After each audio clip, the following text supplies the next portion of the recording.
2009 South Carolina Statewide Arts Conference. One of the highlights featured arts directors from across the state getting together and discussing the challenges they face in today's tough economy and what they're doing to be creative.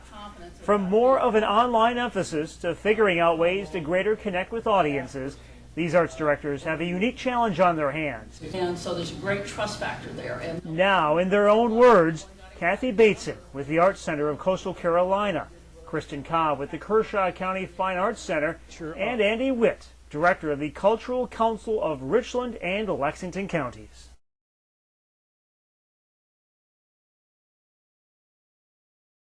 Oh, well, it's great to see your friends. It's great to talk to other people in this business that are struggling. It's been a tough year for everybody, economically, socially, and to be able to connect with folks and get some insight as to how they're handling their situations, and really just the camaraderie of the event and being able to compare war stories and a little bit of history of how things are being handled at different organizations is very valuable. Important, I think, any new ideas for fundraisers, smaller rather than larger, is going to be real important. I think it's going to be an exchange about how we all can succeed, because the good thing is we're non-competitive.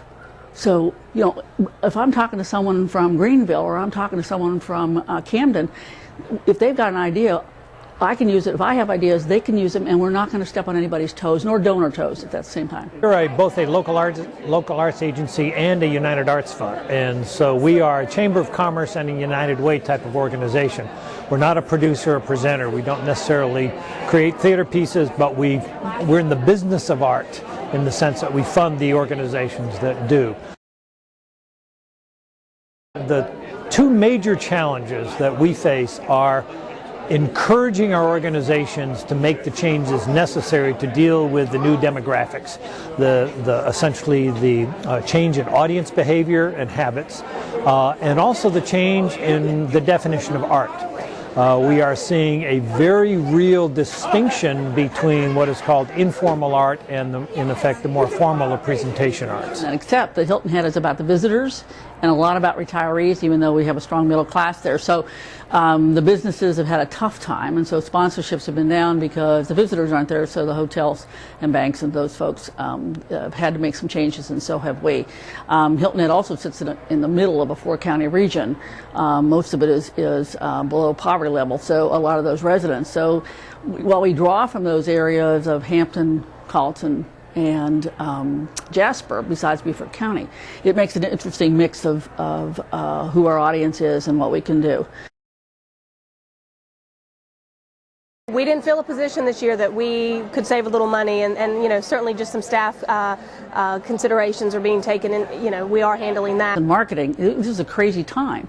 We have people, most of our audiences are used to newspaper and promotion cards and radio and TV, all the traditional media, and now we have to look at internet and Facebook and Twittering, and we're going to be upgrading our website because of the new need for clearer information, more information. I think I took a real close look at the bottom line, and we were very conservative this year. We wanted to still be aggressive in some of our programming, but where we felt like we could be more conservative, we did. In terms of revenue for all of our events, we under-projected where we thought we could be, so that ticket sales may surprise us and maybe revenue will do better, but on the expense side where we can hold things down and watch that bottom line a little closer, that's what we're going to do. Certainly be more creative about cost cutting and look at new kinds of incomes. We just went online with tickets. That was a big investment, but we know that in the future that's going to help us greatly, because it will reduce the number of box office people, and we learned already over Labor Day weekend we sold 100 tickets and the box office was never open.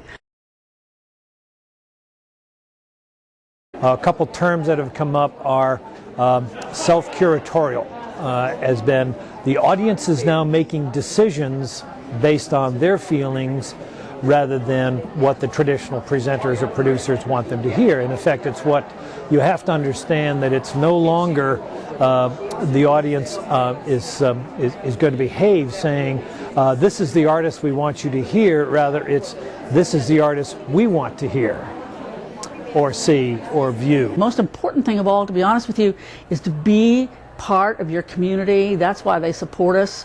We do a tremendous amount of outreach, and we provide 15,600 education services last year, and that comes back to us in community support and in community interest and then community participation. So we're happy about that.